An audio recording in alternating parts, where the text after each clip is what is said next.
Bagyong Obet, nakalabas na ng Philippine Area of Responsibility, habagat, inaasahang lalakas sa mga susunod na araw. Lumabas na ng Philippine Area of Responsibility, PAR, si Bagyong Obet alas 9:30 ng gabi. Ayon sa Pag-asa, inaasahang patuloy na gagalaw ito pa kanluran-hilagang kanluran patungong Ryukyu Islands.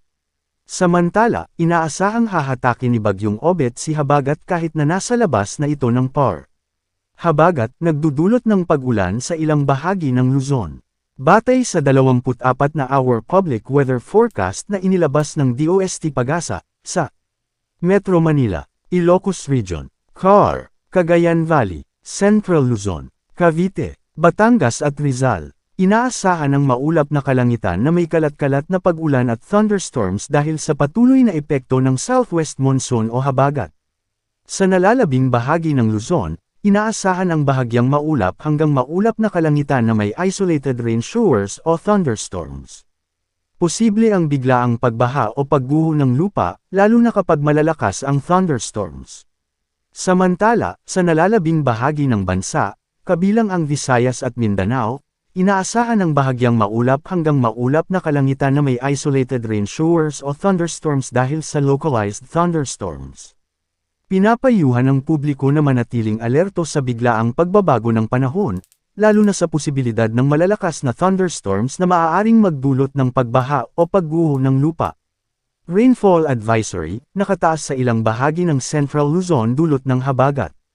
Kasalukuyang nakararanas ng mahina hanggang katamtaman, na may paminsang malakas na pag-ulan ang mga sumusunod na lugar.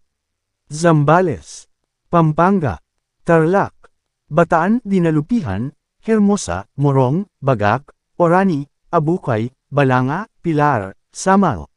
Samantala, inaasahan din ang mahina hanggang katamtaman, na may paminsang malakas na pag-ulan sa mga sumusunod na lugar.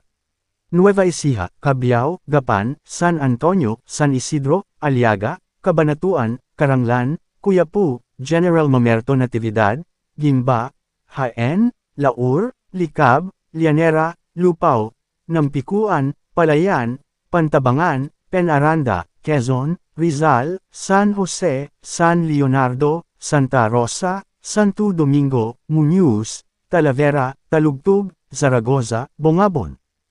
Bulacan, Angat, Balagtas, Baliwag, Bocaue, Bulacan, Bustos, Kalumpit, Malolos, Maykawayan, Giginto, Hagonoy, Marilao, Obando, Pandi, Paombong, Claridel, Pulilan, San Ildefonso, San Miguel, San Rafael, Santa Maria.